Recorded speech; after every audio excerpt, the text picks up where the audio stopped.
Saatnya ke diskusi utama Sapa Indonesia Malam, Saudara. Presiden ke-7 RI Joko Widodo menanggapi gugatan ke Mahkamah Konstitusi yang meminta MK melarang keluarga Presiden dan Wakil Presiden ikut maju di pemilu Presiden. Jokowi bilang siapapun warga negara punya hak untuk mengajukan gugatan.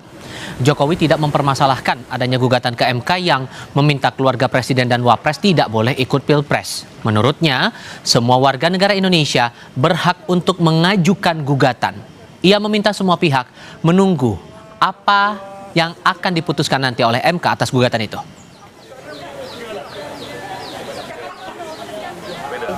Presiden dan Wakil Presiden tidak bisa ikut Pilpres. Setiap individu, setiap warga negara itu memiliki kedudukan konstitusional yang sama. Jadi setiap orang bisa mengajukan uji materi ke MK mengenai apapun yang berkaitan dengan undang-undang. Nah, ini kita tunggu saja proses di MK, nanti keputusan MK itu yang harus kita hormati. Ya. Siap. Sebelumnya, Saudara, Mahkamah Konstitusi menerima pendaftaran atau registrasi gugatan uji materi yang meminta Mahkamah melarang keluarga atau semenda Presiden dan Wakil Presiden yang sedang menjabat maju menjadi Capres-Cawapres. Gugatan diajukan oleh dua advokat yakni Raden Nuh dan Dian Amalia. Dua advokat mengajukan gugatan yang meminta Mahkamah Konstitusi melarang keluarga Presiden dan Wakil Presiden yang sedang menjabat untuk ikut mencalonkan diri di pemilu Presiden. Menurut mereka dalam permohonan, tidak adanya pembatasan dalam undang-undang membuat Pilpres rawan konflik kepentingan, kesempatan melakukan nepotisme, hingga tekanan kekuasaan di dalam Pilpres.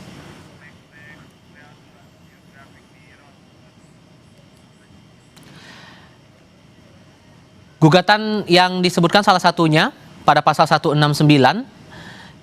tidak memuat aturan soal nepotisme dan konflik kepentingan hubungan keluarga atau semenda Capres-Cawapres dengan Presiden dan Wakil Presiden yang sedang menjabat.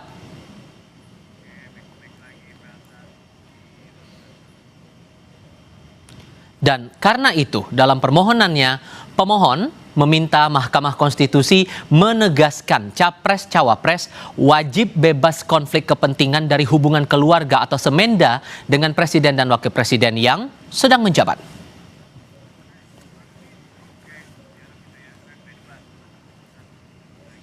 Dalam pengajuan uji materi terbaru, Mahkamah Konstitusi diminta melarang keluarga Presiden dan Wakil Presiden yang sedang menjabat untuk ikut dalam kontestasi Pilpres. Mengapa gugatan ini diajukan? Kita akan diskusikan ini bersama dengan para narasumber.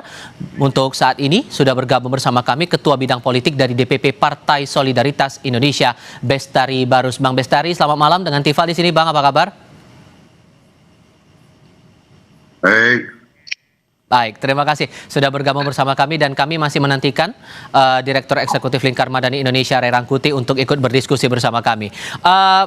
Bang Bestari, begini, walaupun kemudian Ketua Harian PSI, Bang Ahmad Ali, sudah angkat bicara juga kemarin di tanggal 26 Februari, menyebutkan mau anak Presiden, Wakil Presiden, petani sekalipun, semua harus diperlakukan sama tanpa diskriminasi. Tapi salah satu hal yang diajukan oleh pemohon ini, salah satu dasarnya untuk mencegah konflik kepentingan. Disebutkan hubungan keluarga antara calon dengan pejabat yang sedang menjabat secara inheren mengandung potensi konflik kepentingan dan memungkinkan pengaruh terhadap penyelenggara negara. Masuk akal nggak menurut Anda, Bang? Ya, pertama ya saya pikir seluruh warga negara bangsa ini punya hak untuk katakanlah mengajukan keberatan kepada Mahkamah Konstitusi terkait aturan apapun, kan begitu. Ya, itu kembali kepada orang per orang, di mana mereka kemudian ingin menyampaikan pendapatnya, ya, dan ini akan berproses tentunya di MK. Nah, kalau mengenai hak, ya gimana saya mengomentari hak orang, kan begitu. Oke, sehingga kalau yang kemudian, silakan dilanjutkan, Bang. Kalau dikatakan konflik kepentingan, ya itulah nanti yang harus diuji oleh Mahkamah Konstitusi Seperti itu dia. Nah, tapi sebetulnya kalau dikatakan yang menjadi alasan adalah rentan digunakannya pengaruh-pengaruh kekuasaan terhadap keluarga dan sebagainya yang mencalonkan sebagai capres atau cawapres ketika ayahnya masih presiden. Lantas yang menjadi pertanyaan tentu bagaimana kalau presiden mau maju ke periode kedua, seluruh perangkat negara ini ada di badannya gitu. Kalau itu bagaimana? Apakah nanti akan merembet ke sana gitu? Presiden periode pertama nggak boleh nyalon di periode kedua. Ya, saya kira ini nanti itu pun hanya sebagai pengayaan saja. Nanti kita serahkan kepada Mahkamah Konstitusi bagaimana mereka memutuskan. Sebetulnya juga ada unsur yang dikhawatirkan oleh pemohon ini akan mengandung risiko ketidaknetralan aparatur sehingga terlalu kejauhan nggak menurut Anda kalau ada kekhawatiran sedemikian, Bang? Iya. Saya sepakat dengan itu. Saya paham itu. Namun yang lebih luar biasa adalah ketika presiden nyalon di periode kedua, apa nggak semuanya perangkat itu ada di dekat presiden? Apa kemudian presidennya nggak boleh nyalon kedua atau bagaimana gitu? Oke. Ketimbang aneh gitu loh. Kalau kemudian penekanannya untuk menghindari yang namanya KKN, terutama dari unsur nepotismenya itu tadi, Bang, gimana tuh? Loh, kan begini, bahwa setiap manusia dewasa punya hak dipilih dan memilih gitu. Kalau itu digugurkan, ada kecuali anak presiden nggak boleh jadi capres, kecuali anak anggota DPR nggak boleh jadi anggota DPR mencalonkan. Nah, itu mungkin bisa menjadi rujukan. Tetapi selama bahwa setiap kita itu punya hak dipilih dan memilih dan memenuhi standar aturan yang ditetapkan oleh penyelenggara, ya silakan kalau ada yang mau menguji, kan begitu. Oke. Kita coba cek dulu. Tampaknya Bung Ray Rangkuti dari Lingkar Madani Indonesia sudah bergabung bersama kali. Bung Ray dengan Tifal di sini, suara saya terdengar, Bang? Terdengar jelas. Apa kabar, Bung? Oke, terima kasih sebelumnya sudah bergabung bersama kami. Di salah satu poin yang diajukan oleh pemohon ini ada kekhawatiran masalah equality before the law dalam arena politik. Itu salah satu poin selain masalah konflik kepentingan itu, Bung Ray. Tapi dari Ketua Harian PSI juga menyinggung justru dengan pembatasan seperti ini malah melanggar prinsip kesetaraan hak warga negara dalam demokrasi. Anda di poin mana melihat laporan ini? Kan kalau dinasti politik ini sudah pernah kita larang kan? Karena apa gitu? Karena apa yang dikhawatirkan oleh para pemohon sekarang ini kejadian sebelum-sebelumnya gitu. Bahwa itu merusak demokrasi kita, pada akhirnya akan terjadi praktek KKN yang luas, lalu netralitas aparat tidak terjamin dan sebagainya. Muncullah seingat saya 2010 ya, pilkada kita itu dilarang praktek dinasti politik sampai kemudian diuji lagi di Mahkamah Konstitusi ya oleh anggota partai politik, sehingga saya yang menguji itu, lalu permohonan itu dikabulkan oleh Mahkamah Konstitusi sehingga aturan soal dinasti politik itu dibatalkan. Dan kenyataannya setelah aturan dinasti politik itu dibatalkan, memang betul apa yang kita prediksi dari awal, politik kita ini akan marak dengan dinasti politik, dan itulah yang hari ini kita alami. Di mana-mana dinasti politik kita tumbuh. Bahkan ada yang menyebut misalnya di DPR kita itu kalau dikait-kaitkan hampir 30 bahkan mungkin lebih persen anggotanya itu bisa dikaitkan dengan dinasti politik, dan jangan tanya lagi di kepala-kepala daerah. Lalu pertanyaannya yang paling mendasar itu adalah apa untungnya bagi bangsa ini dengan praktek politik dinasti ini gitu. Itu pertanyaan paling mendasarnya gitu. Kalau ternyata tidak begitu banyak menguntungkan atau bahkan pada tingkat tertentu dapat mengakibatkan rusaknya moral, rusaknya politik kita, ya tentu saja cara berpikirnya harus ada upaya untuk membatasinya. Gitu. Kalau kemudian dikaitkan masalah kesetaraan, semua harusnya bisa mendapatkan hak yang sama dong, Bang? Iya, itu yang kita sebutkan tadi. Itulah alasan-alasan dahulu mengapa 2010 ya seingat saya itu dinasti politik itu kita larang. Itu resmi loh itu di pilkada. Dinasti politik itu tidak boleh dilakukan. Apa yang dimaksud dengan dinasti politik itu dia atur di undang-undang itu dengan menyebut satu tingkat ke atas, satu tingkat ke bawah, satu tingkat ke kiri dan ke kanan. Jadi ayah, ibu itu tidak boleh, saudara dan saudari tidak boleh, istri itu tidak boleh. Sampai Anak harus tidak semenda boleh. juga yang statusnya sepupu lah itu juga nggak Ya, boleh begitu? istri. Nggak boleh. Itu pernah kita atur dulu. Lalu dibatalkan oleh Mahkamah Konstitusi. Alasannya seperti yang disebutkan tadi oleh Bung Bestari. Bahwa itu tidak melanggar prinsip hak asasi manusia gitu ya. Dan Oke. akibatnya kemudian dikabulkanlah permohonan itu. Tapi kenyataannya sekarang apa yang kita lihat? Anda bisa bayangkan tuh, hari inilah kita lihat sekarang tuh kan, ada gubernur yang menyediakan mobil sampai 8,5 miliar gitu ya, dan sekarang jadi perbincangan secara nasional, tapi ya, mau diapakan? Karena keluarga-keluarganya juga di politik itu ada. Oke. Bung Bestari, kalau Anda Kita melihat lihat itu, efek dinastinya gitu. Oke, dari apa yang dicermati oleh Bung Rey tadi, kemudian Anda menganalisis dari permohonan yang diregistrasi sejauh ini, Anda membacanya ini gugatan dari siapa untuk siapa ya tujuannya, Bung Rey? Bung Bestari. Bung Bestari.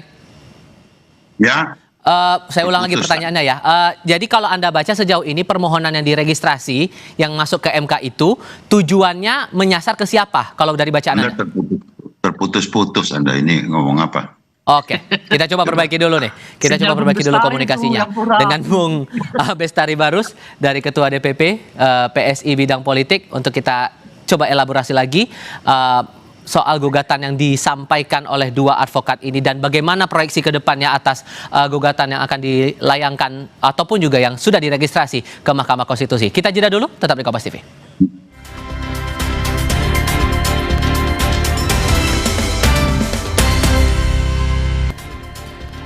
Bung Bestari, terlepas bahwa ini semua ada, ya semua orang bisalah mengajukan gugatan ke Mahkamah Konstitusi. Tapi kalau melihat permohonannya ini dari PSI sendiri melihat bahwa tujuannya ini buat disasar kepada siapa dan buat apa gitu?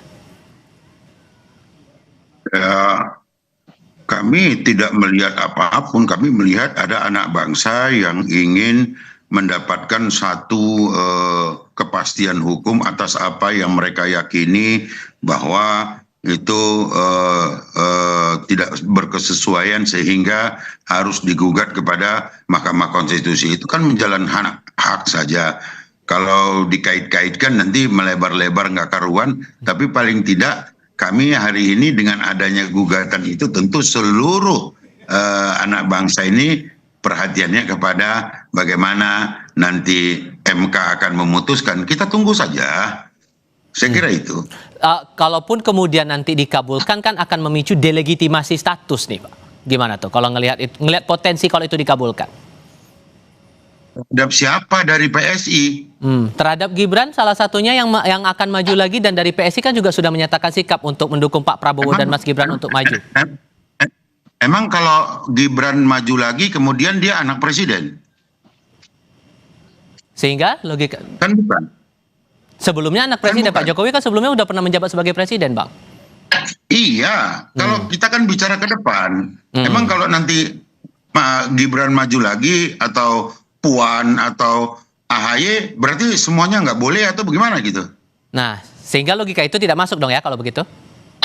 Ya nggak masuk. Makanya kami bilang kami tidak memperhatikan apapun daripada itu, hanya menunggu, oh ada yang sedang melakukan gugatan terhadap sesuatu yang disebutkan berpotensi KKN. Ya silakan saja, itu kan hak dari anak bangsa ini. Ya kita memperhatikan apa nanti keputusannya sebagai warga negara taat hukum, PSI juga taat hukum, ya kita tunggu aja apa hasil dari MK nanti. Saya kira itu cukup ya. Oke. Kalau Bung Rey melihatnya nanti dinamikanya akan bagaimana saat gugatan ini akan diproses ke Mahkamah Konstitusi? Ya, sekarang mungkin perhatian orang belum banyak tertuju ke persoalan ini. Kita berterima kasih bahwa Kompas mau mengangkat ini menjadi isu ya, supaya masyarakat kita semua juga tahu dan mudah-mudahan bisa mengikuti secara seksama hasilnya gitu. Nah, dinamikanya sih bacaan saya ya, memang akan ada semacam keberatan dari para orang-orang partai politik yang umumnya memang menyukai dinasti politik ini gitu.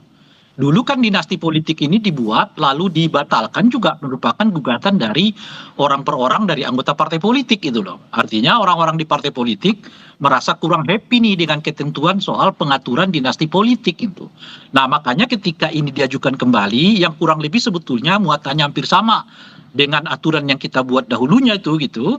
Nah saya kalau ditanyakan kira-kira gimana? Boleh jadi orang-orang di partai politik ya yang memang ramah dengan dinasti politik ini akan gerah. Nah, pertanyaannya adalah apakah mungkin MK akan menerima satu gugatan di mana sebelumnya mereka telah membatalkan pasal yang dimaksud gitu.